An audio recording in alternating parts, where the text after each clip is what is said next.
Hey everyone, Mr. Sujano here. In today's video, we're going to talk about the Mega Man 30th anniversary cartridges from iam8bit. Let's get started. So this news came out a few days ago. iam8bit, they're teaming up with Capcom in order to bring out two Mega Man games for old systems.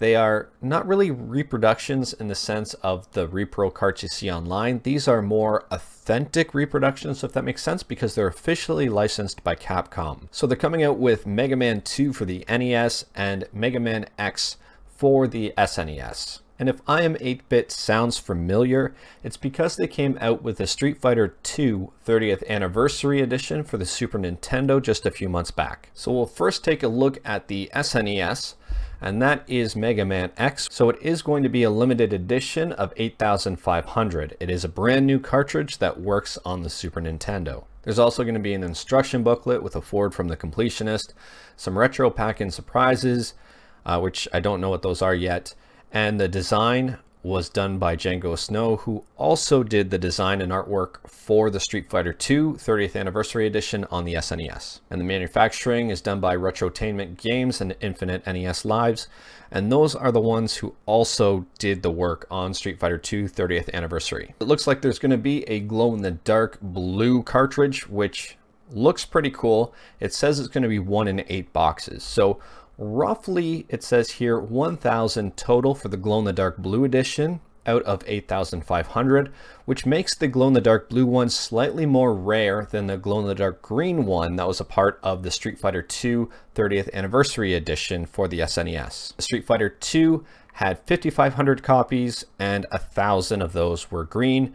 This one has 8,500 copies with 1,000 of those as blue. So here's a close-up on the glow-in-the-dark blue cartridge, and here's a close-up on the box, which also looks pretty cool when it's completely unfolded. Now looking at the Mega Man 2 cartridge for the NES, I can see that again there is going to be 8,500, so the exact same as Mega Man X. And I'm also noticing that true to the old Mega Man games, the horrid drawings of Mega Man are still there. And that's not a shot against Django Snow here, who did the art and design for this package, because it's a really true testament to what it looked like back in the day.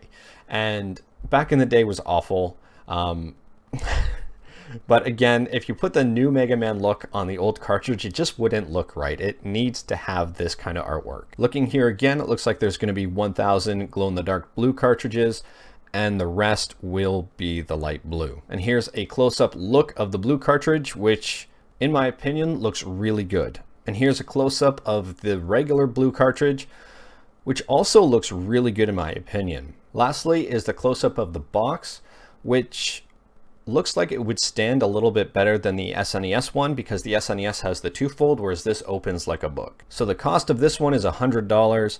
The cost of Mega Man X is $100. And for comparison, the cost of the Street Fighter II Anniversary Edition was $100 as well. Shipping begins in late September of this year, so if you were to pre-order it now, you will not get it for a few months. And now my overall thoughts and opinions.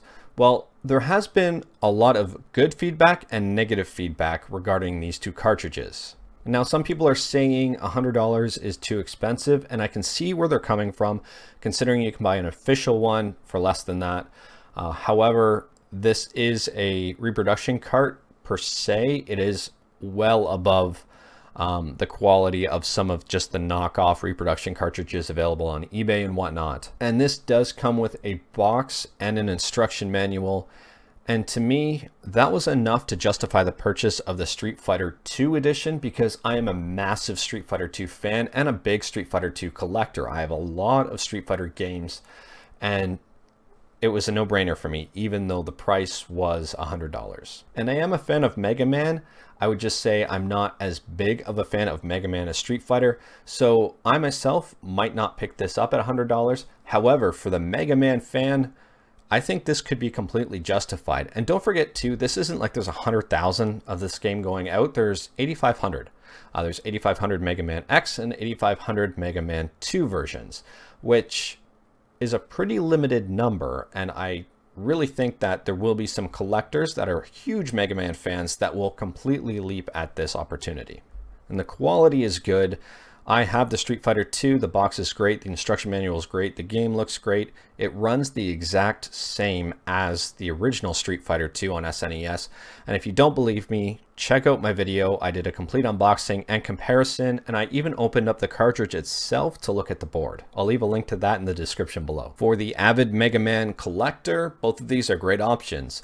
For the standard collector or just someone who likes to play the game, there are cheaper options out there. Anyways, that's all I've got for today. If you liked my video, leave a like. If you didn't like my video, leave a like. Hit that subscribe button. Let me know what you think about this in general in the comments below. What you think about iam8bit, what you think about these retro, new, officially licensed games. Let me know whether or not you like Mega Man 2 or Mega Man X. I'm genuinely curious at that. I'm more of a Mega Man X fan, but Mega Man 2 was an amazing game on its own. Anyways, take care.